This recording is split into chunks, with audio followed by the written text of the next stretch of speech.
saya akan mengajak Anda untuk melihat ini pernyataan deklarasi dari Litbang Kompas terkait dengan hasil hitung cepatnya bersama dengan Cynthia Rompas. Duluan dia. Sudah bersama saya Mas Suta dan Mas Harputra, pemimpin redaksi Harian Kompas yang akan memberikan deklarasinya dan juga pernyataan terkait hasil hitung cepat Litbang Kompas. Silakan Mas Suta.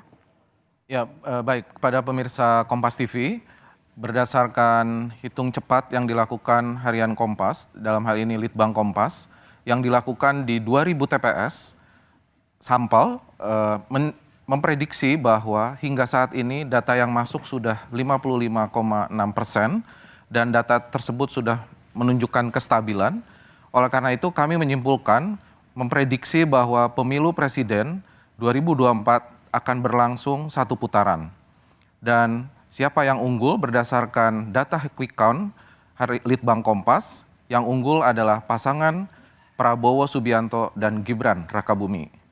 Demikian pernyataan dari atau kesimpulan dari hasil quick count atau hitung cepat pemilu presiden 2024. Baik. Oke, Mas Suta, kalau dilihat tadi data yang masuk 55% dan ini akan masih terus naik ya. Betul. Apakah ini bisa dikatakan bahwa dari data yang masuk 55% ini sudah bisa dikatakan stabil? Ya, kalau dilihat dari datanya memang sejak jam 2 tadi sudah menunjukkan kestabilan. Kemudian memang data pasti akan terus bergerak ya, sampai nanti kita lihat tentunya bisa sampai 100% atau mendekati 100%, tetapi sudah menunjukkan kestabilan. Dan terlihat perbedaannya cukup jauh ya. Dan angka yang didapat oleh pasangan Prabowo, Subianto, dan Gibran cukup jauh. Dan kita bisa menyimpulkan oleh karena itu diprediksi berdasarkan perolehan suara yang didapatkan pasangan Prabowo Gibran di TPS sampel hitung cepat ini, pemilu dipastikan Prabowo Gibran mendapatkan suara lebih dari 50%. Dan karena simpangannya sedemikian besar, kita juga meyakini berdasarkan data ini diprediksi pemilu berlangsung satu putaran. Pemilu berlangsung satu putaran, tapi ada sejumlah syarat untuk menjadikan pemilu satu putaran. 20 provinsi minimal dengan masing-masing provinsi 20%. Ya. Bagaimana ini menghitungnya? Apakah emang sudah dipastikan akan mendapatkan 20% dari 20 provinsi tersebut? Karena perolehan suaranya sangat besar ya, 59 saat ini 59,58% dan perolehan suaranya proporsional dan tidak Prabowo Gibran mendapatkan banyak suara di banyak provinsi. Meskipun datanya tidak bisa kami sampaikan karena hasil hitung cepat ini tidak bisa memprediksi sampai detail setiap provinsi, tetapi dengan angka yang sedemikian besar, kemungkinan itu masih sangat mungkin terjadi. Artinya pasangan Prabowo Gibran bisa mendapatkan setidaknya 20% suara di 20 provinsi. Oke. Gitu. Oke. Saat ini kalau dari hasil hitung cepat Litbang Kompas, kantong-kantong suaranya seperti apa nih Mas Suta? Ya kalau dilihat dari berdasarkan data kami memang hanya bisa membagi dalam 12 gugus ya. 12 gugus, setiap gugus itu gabungan dari sejumlah provinsi. Memang pasangan Prabowo Gibran hampir menguasai di banyak provinsi ya.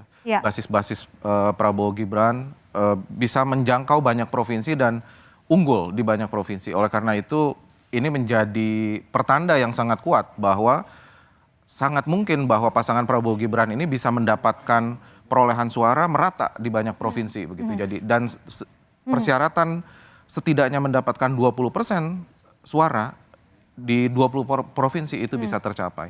Tapi kami juga mengingatkan tentu kepada pemirsa Kompas TV terkait dengan hasil resmi rekapitulasi penghitungan suara, tetap kita harus menunggu keputusan resmi dari Komisi Pemilihan Umum yang akan dilakukan 20 Februari ini sampai nanti 21 Maret.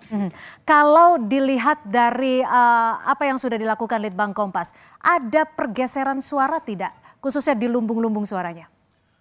Nah nanti terkait dengan detailnya tentunya akan menjadi menarik dilihat ketika perolehan hasil hitung cepat ini selesai ya 90%. Nanti akan terlihat di basis-basis mana Prabowo yang tadinya kalah tapi kemudian kuat, kemudian di basis mana Ganjar yang tadinya kuat kemudian akhirnya tergusur suaranya oleh pasangan Prabowo, begitu juga dengan pasangan Anies dan Muhaimin. Belakangan yang menjadi sorotan yang bisa dikatakan menjadi lumbung suara oleh paslon tertentu, ada Jawa Barat dan Jawa Tengah. Anda melihatnya seperti apa dilihat dari hasil hari ini?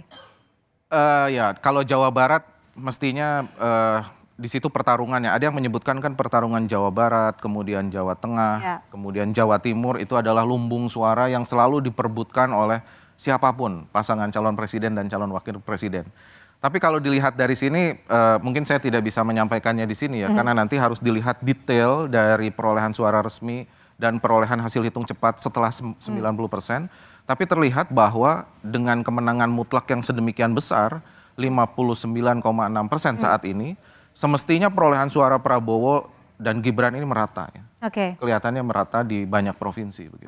Kalau bicara soal partisipasi publik, Anda melihatnya partisipasi publiknya hampir 100% kah?